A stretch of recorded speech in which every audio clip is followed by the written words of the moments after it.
नमस्कार, city news देख रहे हैं आप और मैं हूं आपके साथ निशा बर्नवाल। तो चलिए खबरों में आगे बढ़ते हैं और नजर डालते हैं आज के हेडलाइंस पर।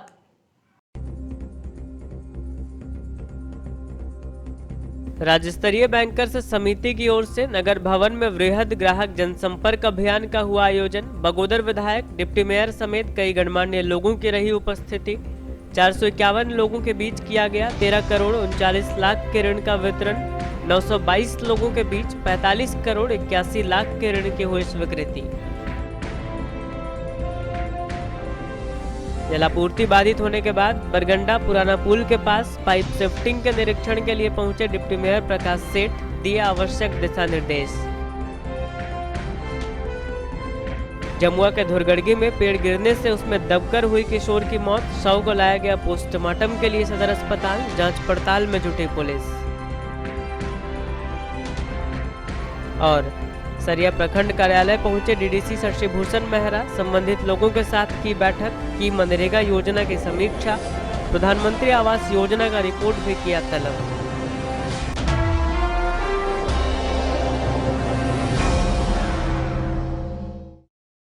और अब खबरें विस्तार से। राज्य स्तरीय बैंकर्स समिति के तत्वाधान में अग्रणी बैंक ऑफ इंडिया गिरिडीह के द्वारा टाउन हॉल में वृहद रूप से ग्राहक जनसंपर्क अभियान का आयोजन किया गया। कार्यक्रम की शुरुआत विधिवत रूप से उपस्थित अतिथियों ने दीप प्रज्वलित कर किया, जिसके बाद बैंक ऑफ इंडिया के द्वारा लोगों के बीच विभिन्न योजनाओं में ऋण स्वीकृत और वितरण किया गया। राज्य स्तरीय बैंकर्स समिति के तत्वाधान में अग्रणी बैंक ऑफ इंडिया गिरिडीह के द्वारा गुरुवार को टाउन हॉल में वृहद रूप से ग्राहक जनसंपर्क अभियान का आयोजन किया गया। इस कार्यक्रम में मुख्य अतिथि के तौर पर बगोदर विधायक विनोद सिंह, डिप्टी मेयर प्रकाश सेठ, उपायुक्त Rahul Kumar Sinha, bank of India NBG Jharkhand के सहायक महाप्रबंधक संजय चित्रांश, एसबीआई के क्षेत्रीय प्रबंधक सलीम अहमद, झारखंड राज्य ग्रामीण बैंक के क्षेत्रीय प्रबंधक कृषि विभाग के सुरेंद्र सिंह समेत सार्वजनिक क्षेत्र एवं निजी क्षेत्र के बैंकों के पदाधिकारी एवं राज्य सरकार के विभिन्न विभागों के अधिकारी उपस्थित थे। यहां मंच पर सभी अतिथियों को आमंत्रित किया गया एवं पुष्पगुच्छ देकर बैंक ऑफ इंडिया बोकारो अंचल के आंचलिक प्रबंधक धनंजय कुमार द्वारा सम्मानित किया गया। कार्यक्रम का शुभारंभ विधिवत रूप से दीप प्रज्वलित कर किया गया। इसके बाद बैंक ऑफ इंडिया बोकारो अंचल के आंचलिक प्रबंधक धनंजय कुमार द्वारा सभी अतिथियों का मंच पर स्वागत किया गया। अपने स्वागत भाषण में आंचलिक प्रबंधक धनंजय कुमार ने बताया कि झारखंड के कुल 24 जिलों में से बैंक ऑफ इंडिया 15 जिलों में अग्रणी बैंक की भूमिका में है। इसके साथ साथ राज्य स्तरीय बैंकर्स समिति का दायित्व भी बैंक ऑफ इंडिया के पास है। इस कार्यक्रम के आयोजन का मुख्य उद्देश्य से ज्यादा लोगों तक बैंकिंग सुविधा पहुंचाना है। इस खास अवसर पर उपायुक्त ने अपने संबोधन में समाज के हर तबके के लोगों के जीवन में आ रहे सकारात्मक बदलाव के लिए बैंकों की भूमिका की सराहना की और अर्थव्यवस्था के रीढ़ को और भी मजबूती से संभालने का आह्वान किया। इस कार्यक्रम के माध्यम से गिरिडीह जिले में सभी बैंकों के द्वारा कुल 922 लोगों को 45.81 करोड़ का ऋण स्वीकृत तथा 904 लोगों के बीच 45.12 करोड़ का ऋण वितरित किया गया। इसमें बैंक ऑफ इंडिया के द्वारा 462 लोगों के बीच 13 करोड़ 80 लाख रुपए के विभिन्न योजनाओं में ऋण स्वीकृत किया गया तथा 451 लोगों के बीच 13 करोड़ 39 लाख का ऋण वितरित किया गया। कार्यक्रम को सफल बनाने में अग्रणी जिला प्रबंधक Ravindra Kumar Singh, bank of India आंचलिक कार्यालय के प्रबंधक शाहिद सिंह और बैंक ऑफ इंडिया के अन्य पदाधिकारियों का अहम योगदान रहा। कार्यक्रम का विधिवत धन्यवाद ज्ञापन उपांचलिक प्रबंधक bank of India Vinay Kumar एवं अग्रणी जिला प्रबंधक गिरिडीह द्वारा किया गया।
का कार्यक्रम था और संयोग से गिरिडीह में आज ये कार्यक्रम है और बात हो रही कोविड के बाद निश्चित रूप से रोजगार के आंकड़े पूरे घटे हैं। गिरिडीह जो खुद प्रवासी मजदूरों के केंद्रित जिला है वहाँ लगातार हो रही है। लेकिन जब आप अर्थव्यवस्था की वृद्धि की हम बात कर रहे हैं तो बैंकों का CD ratio bank of India का और गिरिडीह का तो और भी बुरा है। पूरे राज्य का 24% है और गिरिडीह का तो और भी ज़्यादा ज़रूरी है कि ये लोगों को दिया जाए।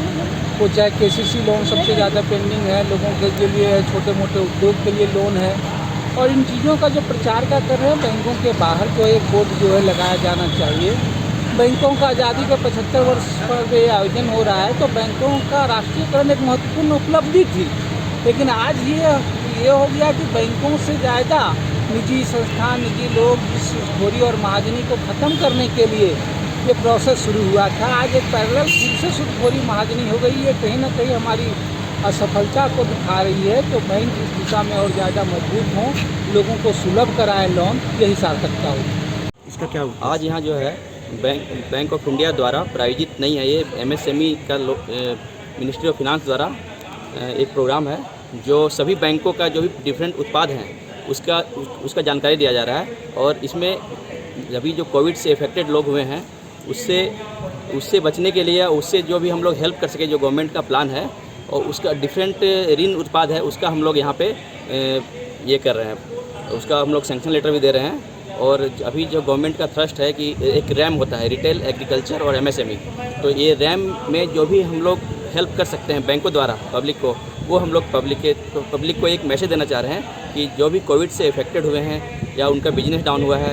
या खेती बाड़ी में कुछ को ज़रूरत है या कंज्यूमर लोगों को ज़रूरत है जो रिटेल लोन को, उसको हम लोग लोन प्रोवाइड करेंगे और बहुत इजी टर्म्स में करेंगे जो भी गवर्नमेंट गाइडलाइन के हिसाब से। कौन कौन कार्यक्रम में उपस्थित थे? इसमें कार्यक्रम में हमारे जो मुख्य अतिथि हैं उपायुक्त हैं और बगोदर के माननीय विधायक श्री विनोद सिंह हैं। उसके अलावा हमारे बैंक ऑफ इंडिया के zonal manager Shri Dhananjay Kumar, Vinay Kumar DGM और SBI से हैं, ग्रामीण बैंक से हैं और एग्रीकल्चर डिपार्टमेंट के जो डिस्ट्रिक्ट कृषि जिला पदाधिकारी वो मौजूद हैं और DDM नाबार्ड हैं। नगर निगम के उप महापौर प्रकाश सेठ और अर्बन प्लानर मंजूर आलम ने गुरुवार को पुराना पुल पहुंचकर शहरी पेयजल आपूर्ति लाइन के शिफ्टिंग के कार्य का जायजा लिया। बताया गया कि यहां शिफ्टिंग का कार्य युद्ध स्तर पर चल रहा है। 24 अक्टूबर की शाम तक शहर में पेयजल आपूर्ति किसी भी हाल में शुरू कर दी जाएगी। बाधित पेयजल आपूर्ति के बीच गुरुवार को नगर निगम के उप महापौर प्रकाश सेठ और अर्बन प्लानर मंजूर आलम बरगंडा के उसरी नदी स्थित पुराना पुल का जायजा लिए, जहां शहरी पेयजल आपूर्ति लाइन के शिफ्टिंग के कार्य को इन्होंने देखा। मौके पर भाजपा नेता संजीत सिंह पप्पू भी उपस्थित थे। यहां युद्ध स्तर पर पाइपलाइन शिफ्टिंग का काम ठेकेदार द्वारा कराया जा रहा था। बताया गया कि संवेदक रतन गुप्ता की मौजूदगी में मजदूर द्वारा लगातार शिफ्टिंग का काम किया जा रहा है। करीब 34 लाख की लागत से खंडोली पेयजल आपूर्ति के पाइपलाइन को बरगंडा इसी पुराने पुल से हटाकर पथ प्रमंडल द्वारा बनाए गए नए पाइपलाइन पुल पर शिफ्ट किया जा रहा है।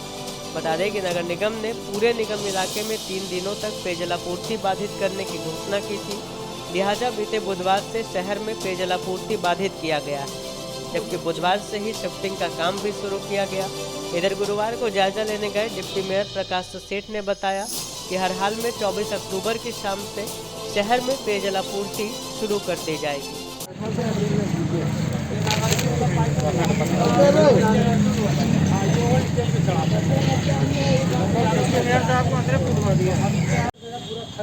आज शाम को छुट्टी करेंगे, रात को काम नहीं चलेगा। कल सुबह से काम चलेगा, कल रात भर काम चलेगा, उसके बाद ही छूट जाएगा। क्या समस्या निरीक्षण किया, अभी क्या देखा और कब तक पानी चलने का संभव होगा? देखिए, आज जो पुराना पुल में काम चल रहा है पाइप बदलने का, उसका अभी हम लोगों ने भौतिक निरीक्षण किया है।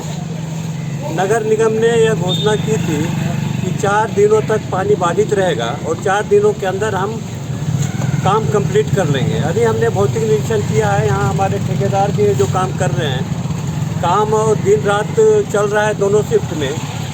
और अभी हमने देखा कि एक साइड का काम अभी पूरा हो गया है, यानी 50% काम जो वो पूरा हो गया है, बाकी दूसरे साइड का काम चल रहा है और काफ़ी तेज़ी से काम चल रहा है। मुझे लग रहा है कि हम लोगों ने जो घोषणा किया है और जनता ने जो मन बना के रखा है कि 4 दिन के बाद हमको पानी मिलेगा, वो हम पूरा करने का काम करेंगे और 4 दिनों के अंदर ही हम पानी सप्लाई देने का काम करेंगे। अभी जो स्थिति हमको देखने में लग रहा है 22-23 ये 4 दिन हमने घोषणा किया था कि 4 दिन हमको काम करने में लगेगा। हालांकि 20 तारीख को हमने पानी देने का काम किया है। हमारा 3.5 दिन या 3 दिन ही प्रभावित होगा।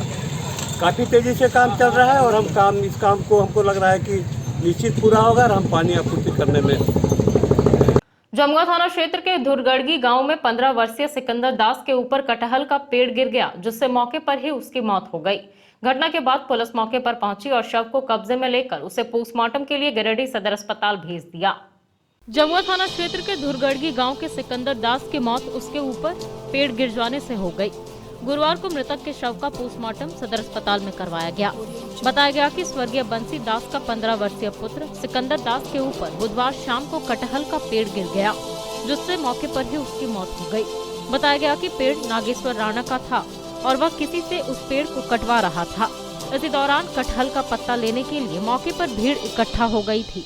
इस बीच सिकंदर दास भी मौके पर पहुंचा। इतने में अचानक पेड़ उसके ऊपर ही गिर गया, जिससे उसकी मौके पर ही मौत हो गई। घटना के बाद जमुआ पुलिस को सूचना दी गई, जिसके बाद पुलिस मौके पर पहुंची और शव को कब्जे में लेकर उसे पोस्टमार्टम के लिए सदर अस्पताल भेज दिया। ये कौन लगता है? भतीजा लगता है। क्या नाम है? जो गुड़गेट का है। हाँ, सिकंदर दास। कहाँ घर है? धुरगड़ी। कौन थाना? जमुआ थाना। कैसे क्या हुआ था?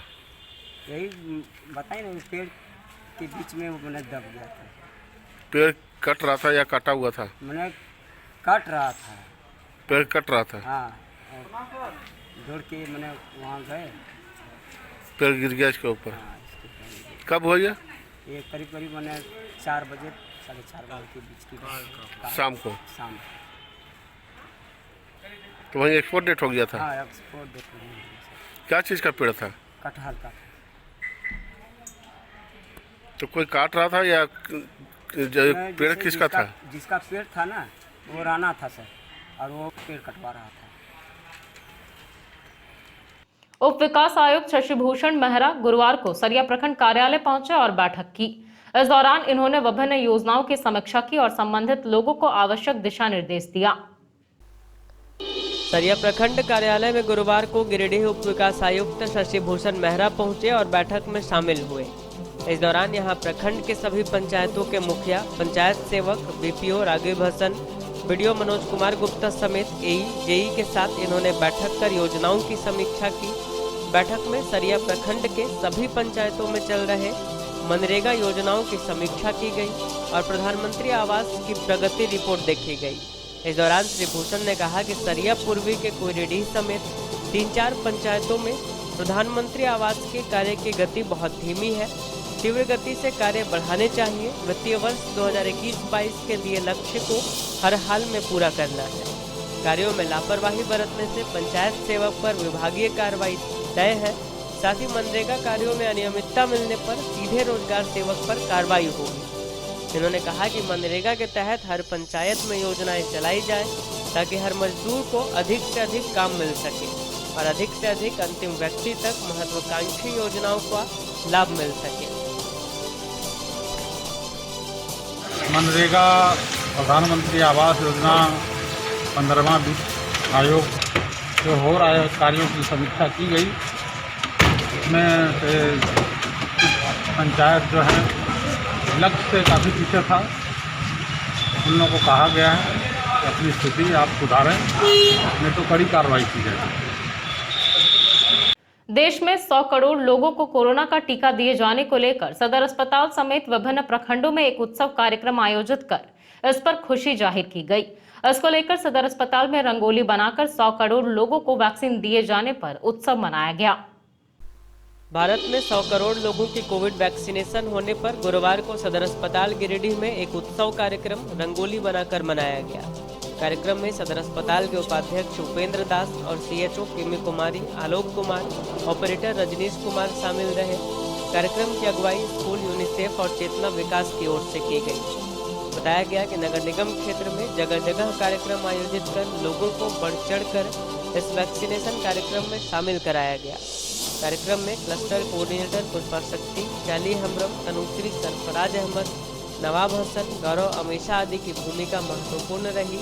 कार्यक्रम को जिला समन्वयक राजेश मिश्रा ने मार्गदर्शन देकर सफल बनाया। बताया गया कि कार्यक्रम के दौरान 130 लोगों को कोरोना की सेकेंड डोज दी गई।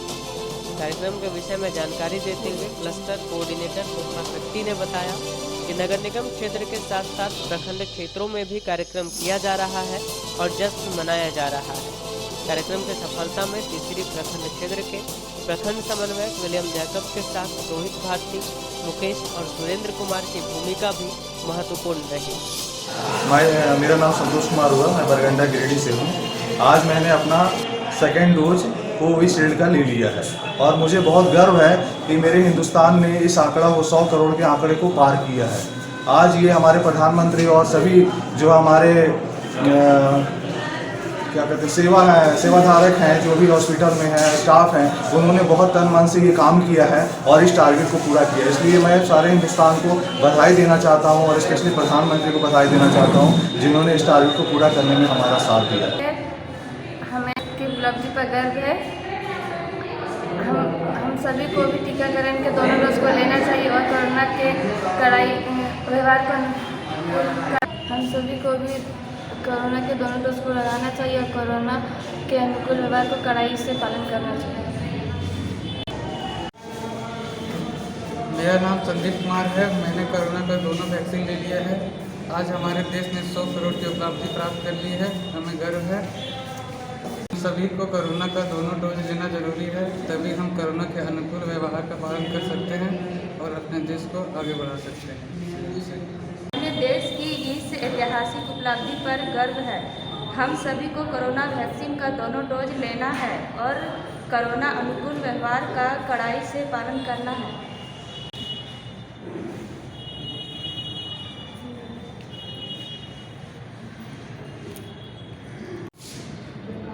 आज हमारी एक खुशी की बात है कि आज के दिन हम लोगों ने पूरे भारत में 100 करोड़ वैक्सीनेशन पूरा कर लिया है और आगे भी ये जारी है। वैक्सीन पूर्णतः सेफ है। हम लोग को दो डोज ले चुके हैं, इसीलिए हम नागरिकों से आग्रह है तो बिना किसी भय के वैक्सीनेशन लें। यह पूर्णतः सेफ है और सुरक्षित। पुलिस संस्मरण दिवस के अवसर पर पपरवाटाड़ स्थित नया पुलिस लाइन में गिरिडीह पुलिस की ओर से एक कार्यक्रम का आयोजन कर वीर जवानों को शोक सलामी व श्रद्धांजलि अर्पित की गई। इस दौरान जवानों के बीच मैराथन दौड़ का भी आयोजन हुआ। पुलिस संस्मरण दिवस के अवसर पर गुरुवार को गिरिडीह पुलिस की ओर से पपरवाटाड़ स्थित नया पुलिस लाइन में एक कार्यक्रम का आयोजन किया गया।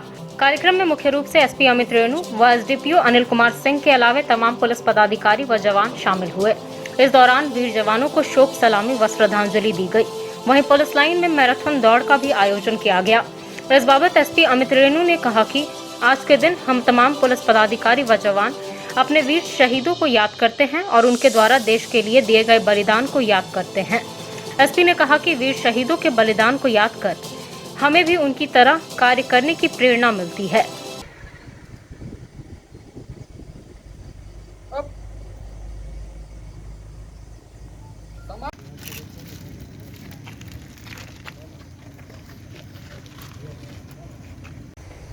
आगे न जाइएगा।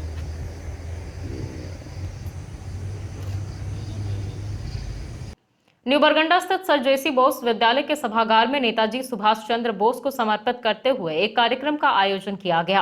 कार्यक्रम का उद्घाटन जिला शिक्षा पदाधिकारी पुष्पा कुजूर ने नेताजी की तस्वीर पर पुष्प अर्पित कर व दीप प्रज्वलन कर किया। मौके पर वक्ताओं ने नेताजी के जीवनी पर प्रकाश भी डाला। आजादी का अमृत महोत्सव के तहत गुरुवार को न्यू बरगंडा के सर जेसी बोस विद्यालय के सभागार में नेताजी सुभाष चंद्र बोस को समर्पित करते हुए एक कार्यक्रम का आयोजन किया गया।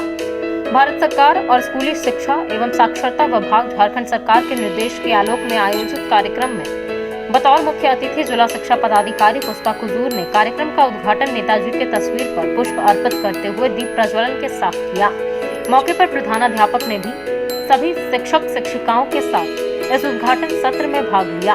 इस दौरान जिला शिक्षा पदाधिकारी ने अपने संबोधन में विद्यालय परिवार और छात्र छात्राओं को सरकार के द्वारा अपने महान पुरुषों के प्रति अपनाई गई इस क्रियाशीलता को बहुत ही सार्थक बताया और कहा कि कैसे महापुरुषों के बताए मार्ग पर चलकर हम स्वयं का, परिवार, समाज का और देश का उत्थान कर सकते हैं।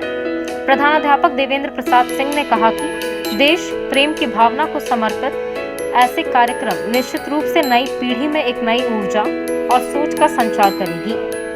कार्यक्रम का संचालन करते हुए शिक्षक मुन्ना कुशवाहा ने नेताजी की सोच और उनके जीवन और स्वतंत्रता संग्राम में उनके द्वारा त्याग के साथ किए गए समर्पण को बताया।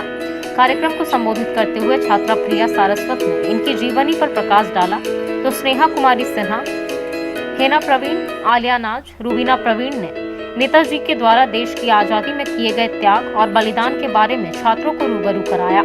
छात्रा किरण कुमारी और आरसी प्रिया ने इनके संदेश को फैलाने के लिए छात्राओं का आह्वान किया तो नेताजी के प्यारे गीत कदम कदम बढ़ाए जा, खुशी के गीत गाए जा, या जिंदगी है कौम की तू कौम पर लुटाए जा के गीत के माध्यम से आलिया नाज, शुभांगी श्री और संगीता कुमारी ने संबोधित किया। मौके पर शिक्षिका पापिया सरकार, संध्या संथालिया, अख्तर अंसारी, फुलेश मरांडी, गीता कुमारी सिन्हा, भावना कुमारी, अमृता कुमारी और कृष्णा प्रिया, अमरीश कुमार ने भी नेताजी की तस्वीर पर पुष्प अर्पित कर उन्हें नमन किया। छात्राओं को मेरा सुप्रभात। आज हम सभी यहाँ आज़ादी के अमृत महोत्सव के शुभ अवसर पर एकत्रित हुए हैं। आज पूरा भारत नेताजी सुभाष चंद्र बोस को याद कर रहा है। यह आज़ादी का शुभ अवसर हमारे देश के 75वें सालगिरह, देश की आज़ादी की 75वें सालगिरह के शुभ अवसर पर मनाया जा रहा है और मैं स्नेहा कुमारी सिन्हा आज आप सभी के समक्ष नेताजी सुभाष चंद्र बोस के बारे में कुछ कहना चाहूँगी। अगर मुझसे कुछ भूल हो तो मुझे क्षमा करें। Teachers and all my friends, today I have got the golden opportunity to express my thoughts and ideas about Subhash Chandra Bose. Now I am speak about Subhash Chandra Bose. Subhash Chandra Bose was one of the great leaders of India, being of freedom. He always fought for the freedom of the country. Subhash Chandra Bose's father name was Janki Bose and mother name was Prabhavati Bose. His father Janki Bose was a famous lawyer. He had 14 siblings. He was the 9th child of his parents. Subhash Chandra Bose passed the ICS examination, but Britishers did not allow him to work. The Azad Hind Force was formed by Netaji Subhash Chandra Bose in 1942. Subhash Chandra Bose has given the famous दो बातें आई, एक महात्मा गांधी का अहिंसा और दूसरी बात आ गई तुम मुझे खून दो मैं तुम्हें आज़ादी दूँ। उस समय देश गुलाम था तो हम लोग खून मांग रहे थे। आज हम लोग आज़ाद हैं कि हम लोग भी कहीं न कहीं किसी रूप पर गुलाम हैं। जो समस्याएं आएंगी उस समस्या से कैसे हम सुलझेंगे और आगे जाके बढ़ेंगे। तो जितनी भी तरह की जयंतियां हो रही है या जिस भी दिवस को उन महान लोगों को समर्पित किया जा रहा है उसमें आवश्यकता इस बात की है कि उससे हम लोग कुछ प्रेरणा लेंगे, उससे कुछ सीखेंगे और उन्होंने जो फिलॉसफी दिया है उस फिलॉसफी को अपना कर हम आगे बढ़ेंगे।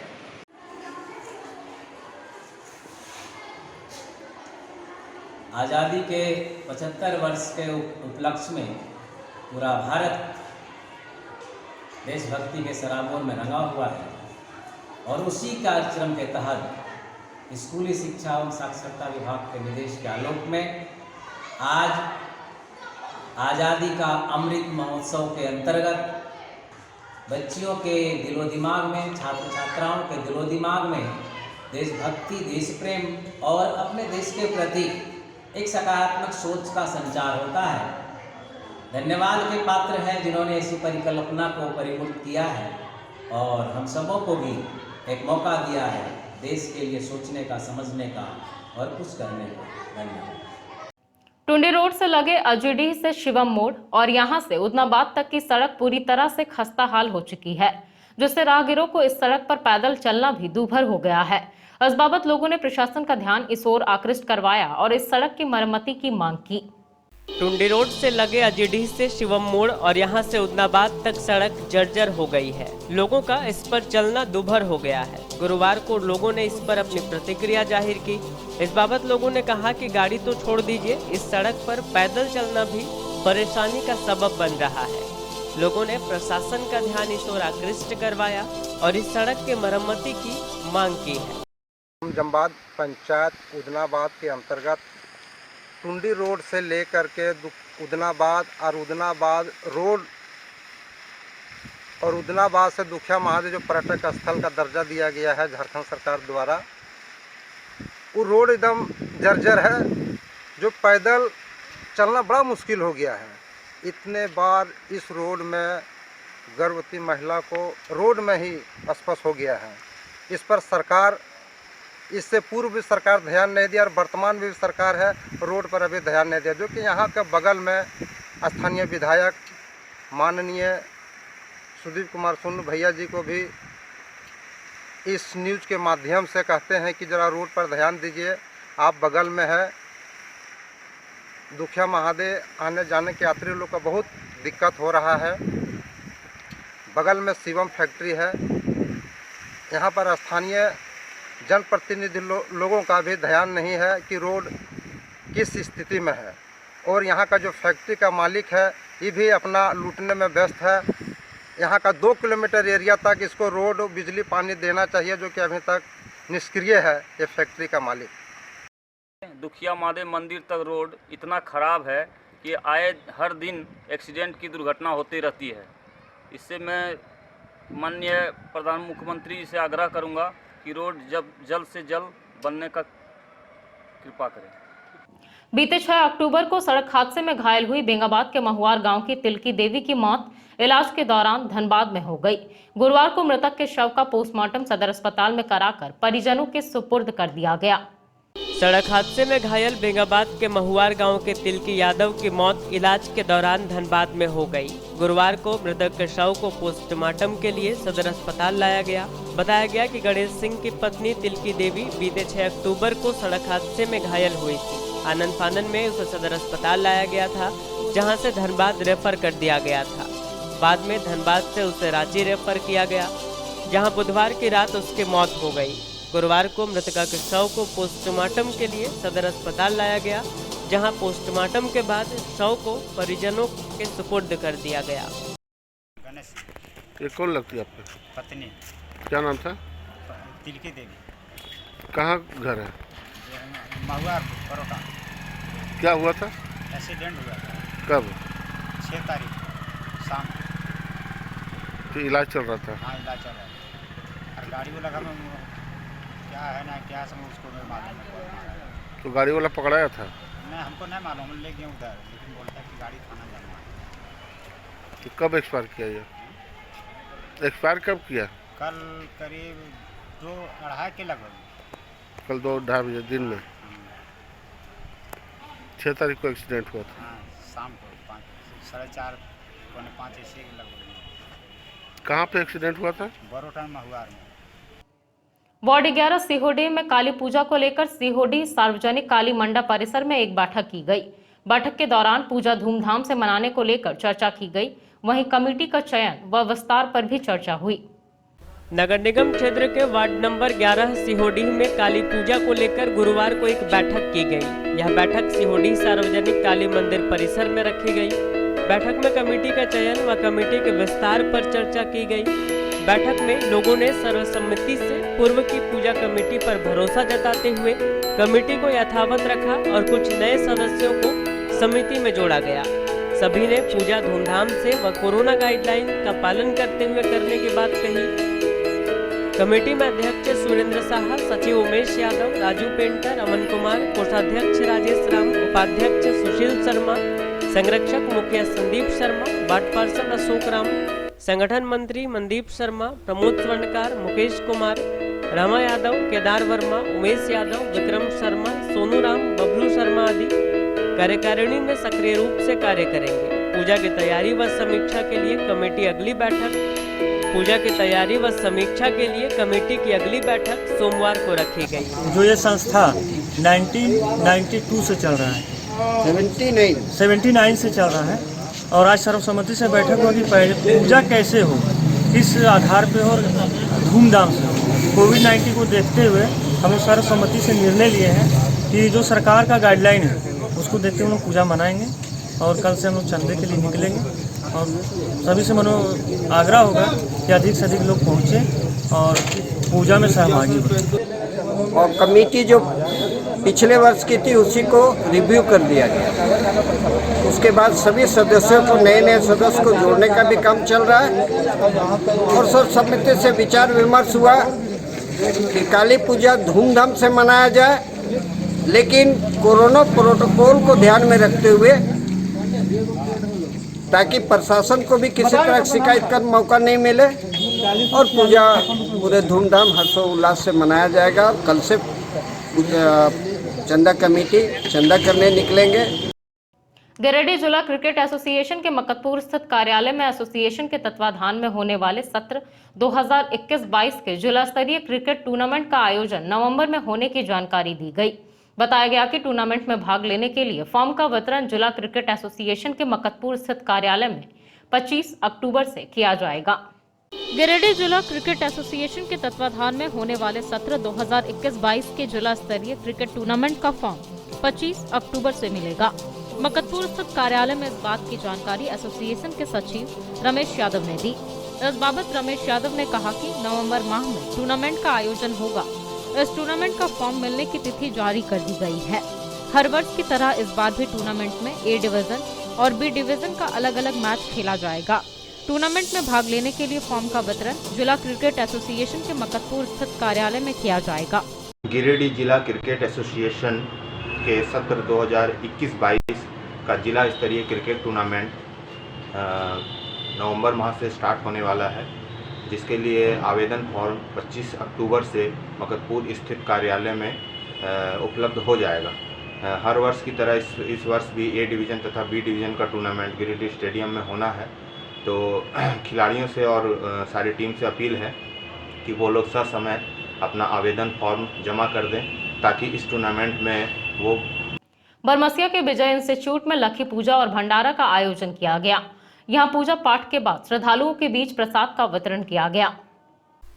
बरमसिया के विजय इंस्टीट्यूट में लक्की पूजा और भंडारा का आयोजन धूमधाम से किया गया। मौके पर CRPF commandant Bharat Bhushan Jakhmola, doctor Taraknath Dev, doctor Suman Kumar, institute के राजेंद्र त्रिपाठी, विजय कुमार साहू, अरुण कुमार गुप्ता, विकास सिन्हा, रोहित कुमार श्रीवास्तव, हिमांशु कुमार सिन्हा, नितेश नंदन, तुतुल राव, राजीव सिंह, अनिल कुमार समेत कई पूजा समिति के लोग मौजूद थे। यहाँ पर पूजा पाठ के बाद देर शाम तक प्रसाद वितरण किया गया, जिसमें आसपास से भारी संख्या में श्रद्धालु जुटकर प्रसाद प्राप्त किए।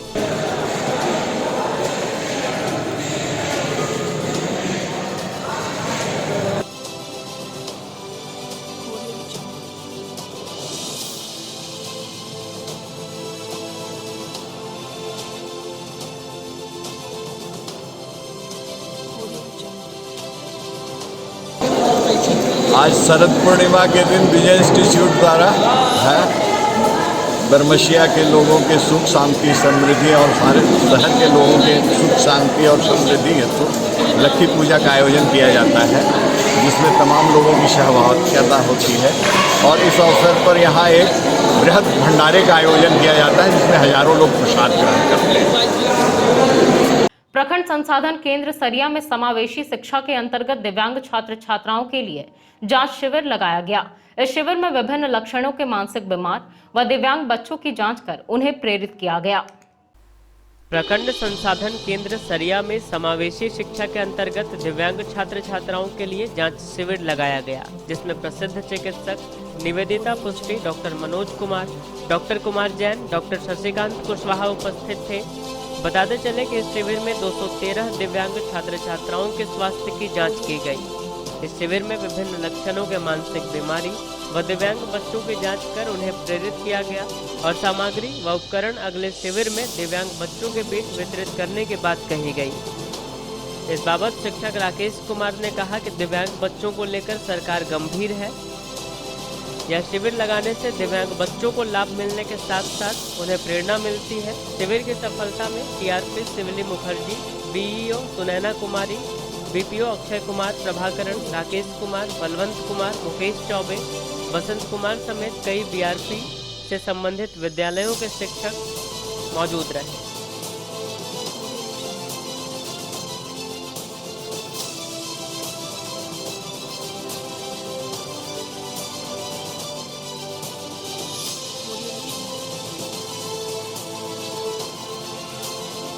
तो चलते चलते एक बार फिर नजर डालते हैं आज के हेडलाइंस पर।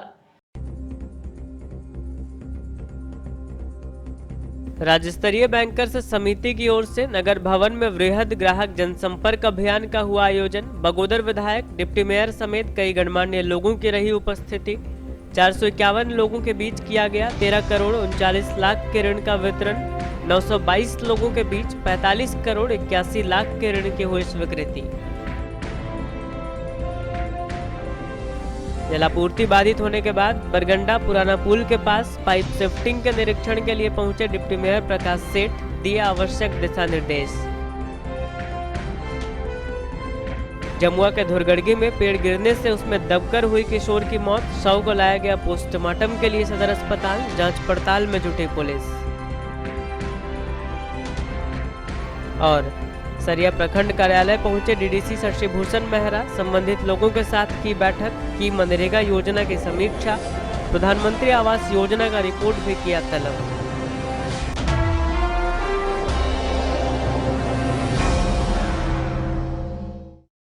तो दर्शकों, ये था हमारा आज का न्यूज अंक। आज के अंक में बस इतना ही। कल फिर होगी मुलाकात कुछ अन्य खबरों के साथ। तब तक के लिए दीजिए मुझे और मेरी पूरी टीम को इजाजत। नमस्कार।